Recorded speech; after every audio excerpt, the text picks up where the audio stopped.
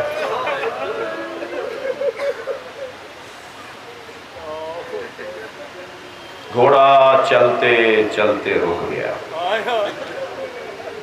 میں نے ایک جملہ کہا اسے ذرا بہتر کروں. حسین مولا سے پہلے ہم چلتے ہیں 2 وجہ سے. 2 وجہ سے ہم چلتے ہیں. پہلی وجہ تو یہ ہے کہ چلیے کنکر بینے، پتھر چنیں، کانٹے اٹھائیں، رستے صاف کریں کہ کوئی کانٹا سکینہ کے پیر میں نہ چل جائے، کوئی پتھر جناب زینب کو تکلیف نہ پہنچائے. اور دوسرا سبب کربلا ہم پہلے چلتے ہیں کہ حسین اکیلے نہ رہ جائیں.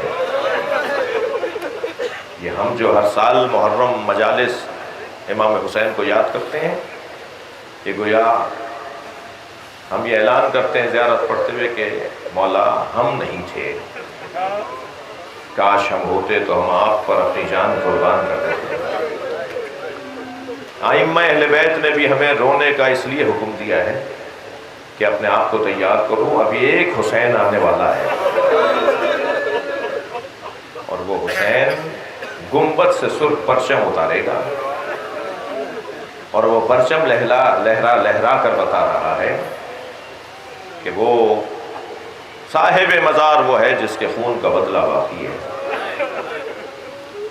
جب وہ پرچم اتار کے چلے گا تو یہ پوری دنیا میں یہ جو امام پہ رونے والے لوگ ہیں یہ سب اس پرچم کے پیچھے چلیں گے. پھر یزید بنام یزید کے فلاں کا بیٹا اور فلاں کا پوتا تھا، اس سے بدلہ نہیں ہوگا، بلکہ یزید کی وجہ سے جو نظام بنا اس نظام کا توڑ اس کا بدلہ ہوگا. پھر ظالم سے بدلہ نہیں، ظلم سے بدلہ ہوگا.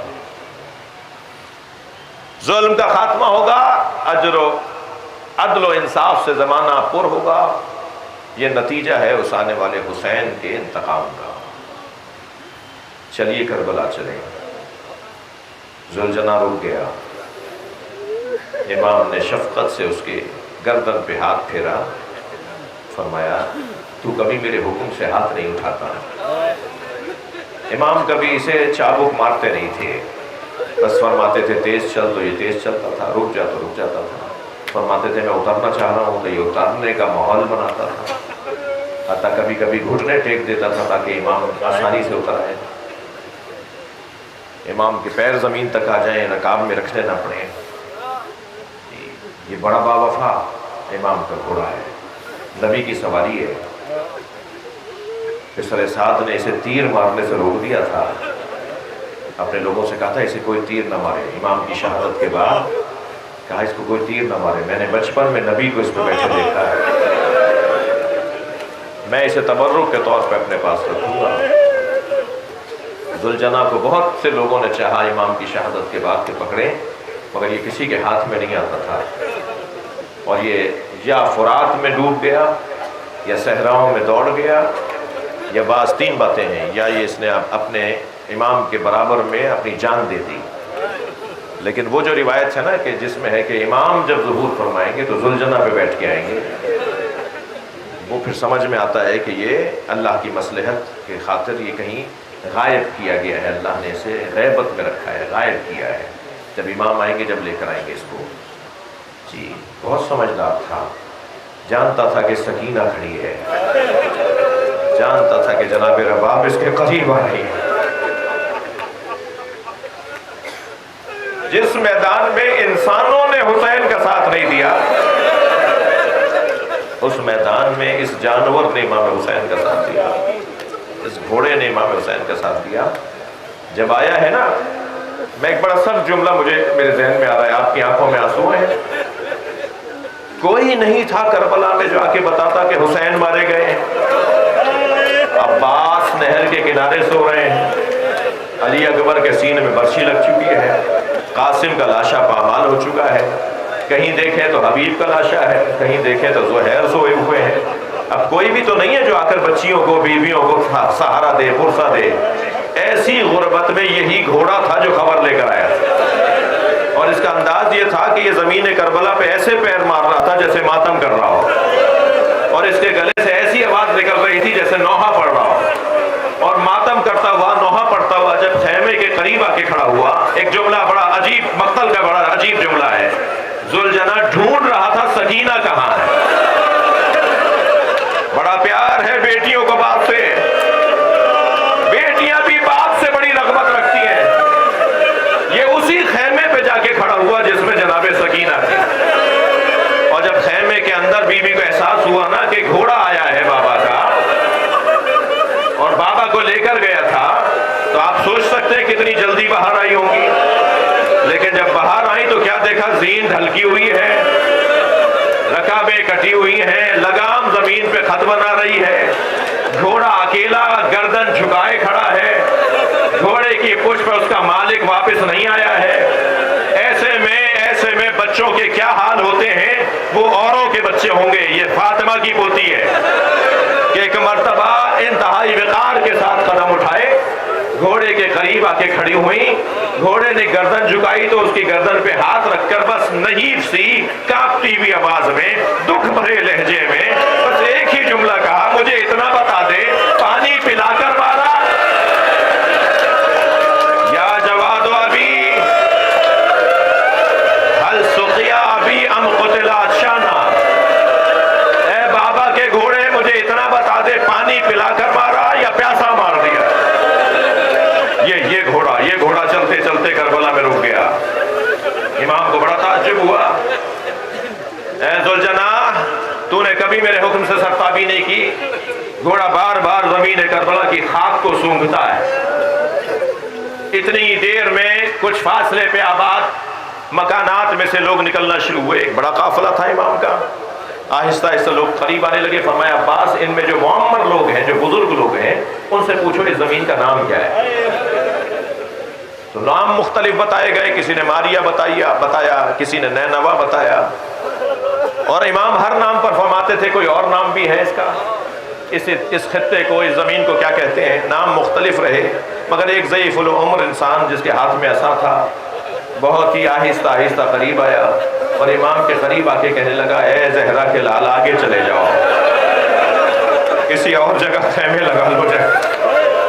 امام نے فرمایا آپ میرا ادب کر رہے ہیں، آپ میرا احترام کر رہے ہیں، مجھے بس اتنا بتائیں کہ اس کا نام کیا ہے۔ تو انہوں نے کہا حسین ہاذا کرب و بلا، یہ حسین کربلا ہے۔ جیسے امام حسین نے سنا نا یہ کربلا ہے، حضرت عباس قریبی کھڑے تھے، عباس پتہ کرو یہ زمین کس کی ملکیت میں ہے، یہی تو جگہ ہے ہماری، اسی کو تو میں ڈھونڈتا ہوا آیا ہوں۔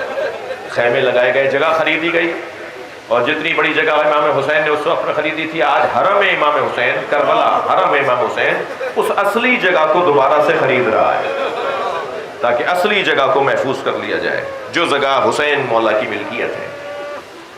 اور پھر خیمے لگے، 2 محرم کو خیمے لگے، میرے مولا امام حسین اس بیابان میں تنہا جانے لگے۔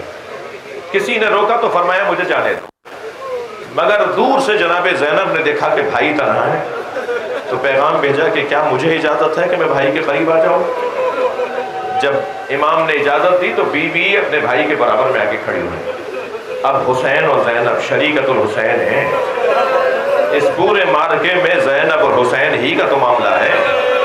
اقبال کہتے ہیں حدیث عشق دو بابست کربلا و دمشق، یکے حسین رقم کر دی گرے زینب۔ یہ پورا واقعہ یا حسین نے لکھا ہے یا زینب نے لکھا ہے۔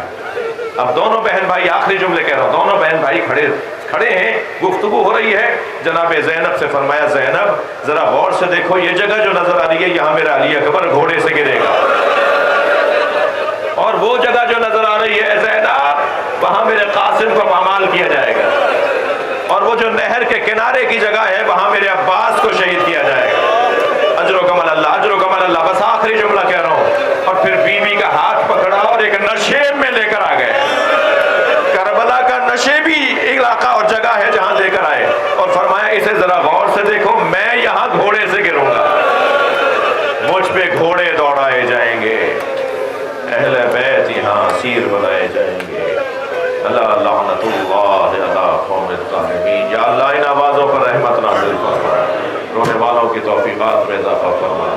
ہماری عاقبت کو خیر فرما، امام زمانہ کے ظہور میں تعجیل فرما۔ اللہم صل علی محمد وآل محمد